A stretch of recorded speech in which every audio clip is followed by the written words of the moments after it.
સૌથી પહેલા અમને અહીંયા હેરિટેજ ડે વિશે સમજાવવામાં આવ્યું.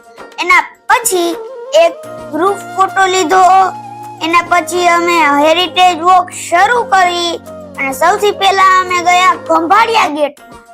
તેની અંદરની હિસ્ટ્રી જોઈને તો હું હિસ્ટ્રીમાં જ ખોવાઈ ગયો.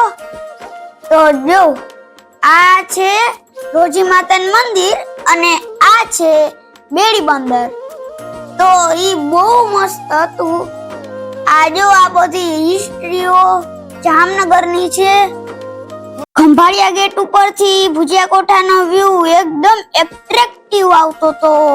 ખંભાળિયા ગેટ જોવાની તો બહુ જ મજા આવી ગઈ. આપણે પહેલા ભાગમાં જોયો ખંભાળિયા ગેટ, હવે આપણે બીજા ભાગમાં જોશી ભુજિયો કોઠો.